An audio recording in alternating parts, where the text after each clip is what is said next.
১৯৪৫ সালের বসন্ত। ইউরোপের আকাশে এখনও ধোঁয়া, বার্লিন ধ্বংসস্তূপ, নাৎসি সাম্রাজ্য ভেঙে পড়ছে। কিন্তু যুদ্ধ শেষ হওয়ার আগেই আরেকটি অদৃশ্য যুদ্ধ শুরু হয়ে গেছে। বিজ্ঞানীদের জন্য যুদ্ধ, রকেটের জন্য যুদ্ধ, ভবিষ্যতের জন্য যুদ্ধ। ধ্বংসপ্রাপ্ত জার্মানির মাটির নিচে লুকিয়ে আছে এমন এক প্রযুক্তি যা পৃথিবীর মানচিত্র বদলে দিতে পারে।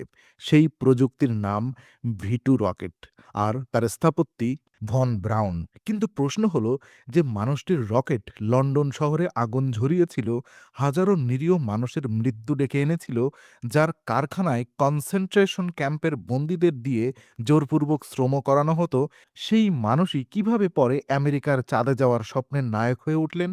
এই ডকুমেন্টারিতে আমরা প্রবেশ করব এক অন্ধকার সত্যের গভীরে, একটি গোপন মিশনের গল্প, অপারেশন পেপার ক্লিপ, যেখানে নৈতিকতা আর ক্ষমতার লড়াইয়ে জিতেছিল ভবিষ্যতের ভয়।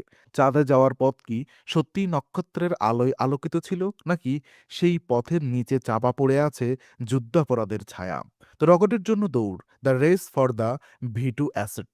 যুদ্ধের শেষ দিনগুলোতে মিত্রবাহিনী যখন জার্মানির দিকে অগ্রসর হচ্ছে, তখন ওয়াশিংটন এবং মস্কো, দুই রাজধানীতেই আতঙ্ক। হিটলার হয়তো হারছেন, কিন্তু তার বিজ্ঞানীরা এখনও হারেননি। জার্মানির পিনেমুন্ডে গবেষণা কেন্দ্রে তৈরি হয়েছিল পৃথিবীর প্রায় দীর্ঘপাল্লার গাইডেড ব্যালিস্টিক মিসাইল V2। এটি কেবল একটি অস্ত্র নয়, এটি ছিল ভবিষ্যতের স্পেস প্রোগ্রামের ব্লুপ্রিন্ট। তরল জ্বালানির রকেট ইঞ্জিন, গাইডেন্স সিস্টেম, উচ্চ বেগে মহাকর্ষ অতিক্রম করার ক্ষমতা, সবকিছুই পরবর্তী মহাকাশ যুগের ভিত্তি। এই V2 প্রযুক্তির পেছনে ছিল ভন ব্রাউন এবং তার টিম। ১৯৪৫ সালের এপ্রিলে যখন সোভিয়েত রেড আর্মি বার্লিনের দিকে ধেয়ে আসছে, তখন ভন ব্রাউন একটি সিদ্ধান্ত নেন। তিনি তার দল নিয়ে দক্ষিণ জার্মানির দিকে পালিয়ে যান। উদ্দেশ্য আমেরিকানদের কাছে আত্মসমর্পণ করা, কারণ তিনি জানতেন সোভিয়েতদের হাতে পড়লে তার স্বাধীনতা শেষ। এই সময়ে আমেরিকার গোয়েন্দা সংস্থা হাতে পায় এক গুরুত্বপূর্ণ নথি, ওসেনবার্গ লিস্ট। এই তালিকায় ছিল জার্মানির শীর্ষ বিজ্ঞানীদের নাম, রকেট বিশেষজ্ঞ, অ্যারোডাইনামিক্স ইঞ্জিনিয়ার, মেডিকেল গবেষক, সবাই। একটি নতুন যুদ্ধ শুরু হলো, বিজ্ঞানীদের দখল করার যুদ্ধ।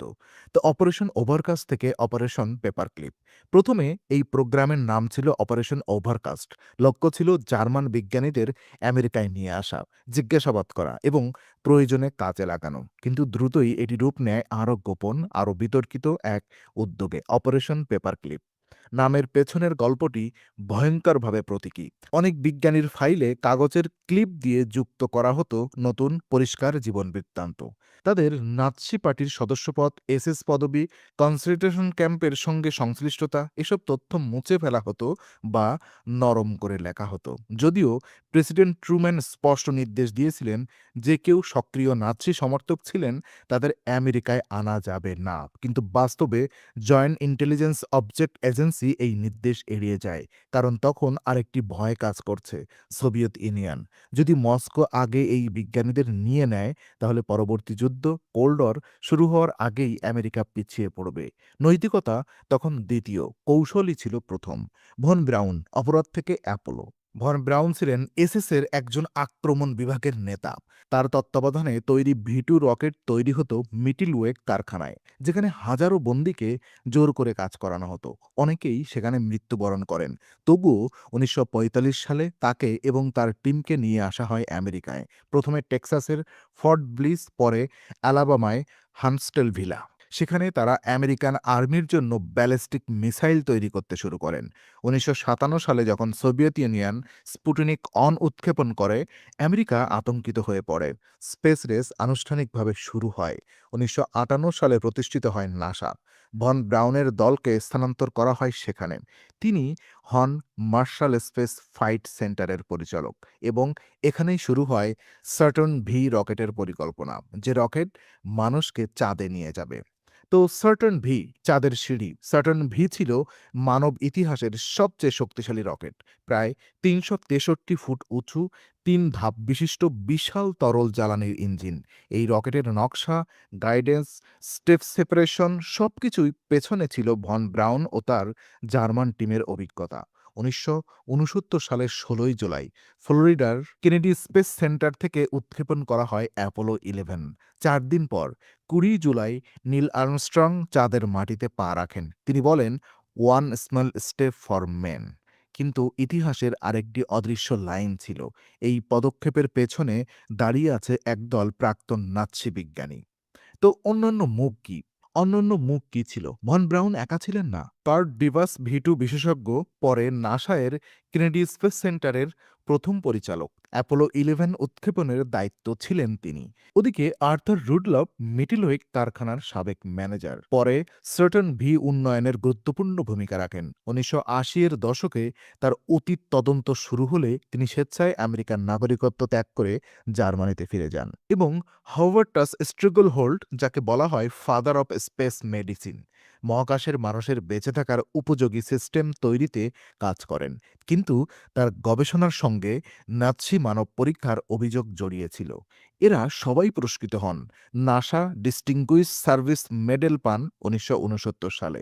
2টি চন্দ্র গহ্বরের নামও রাখা হয় ডিভাস ও ভন ব্রাউনের নামে।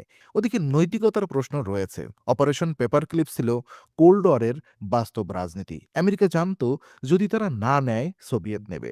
প্রশ্ন হলো, ন্যায় বিচার কি স্থগিত রাখা যায় ভবিষ্যতের নিরাপত্তার জন্য?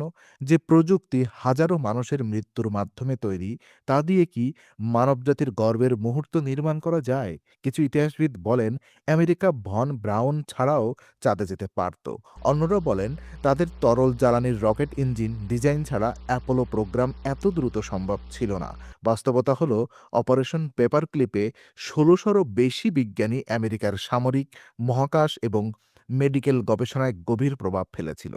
তো 1969 সাল, যখন চাঁদের মাটিতে আমেরিকার পতাকা উঠছে, পৃথিবীর কোটি মানুষ টিভির সামনে, মানবজাতি প্রথমবারের মতো অন্য এক জগৎ স্পর্শ করছে। কিন্তু সেই মুহূর্তের পেছনে লুকিয়ে আছে যুদ্ধ, রাজনীতি, আপোষ এবং নীতির নৈতিক সমঝোতা। অপারেশন পেপারক্লিপ আমাদের শেখায়, ইতিহাস কখনো সাদাকালো নয়। চাঁদে যাওয়ার পথ ছিল বিজ্ঞান ও সাহসের গল্প, কিন্তু সেই পথের নিচে ছিল যুদ্ধের ছাই আর মানবতার কঠিন প্রশ্ন। নক্ষত্রে পৌঁছতে গিয়ে মানুষ কখনো কখনো নিজের ছায়াকেও সঙ্গে নিয়ে যায়। চাঁদের আকাশে যখন আমরা তাকাই, হয়তো আমাদের মনে রাখা উচিত, মানব সভ্যতার সবচেয়ে উজ্জ্বল সাফল্যের পেছনেও থাকতে পারে এক গভীর অন্ধকার ইতিহাস।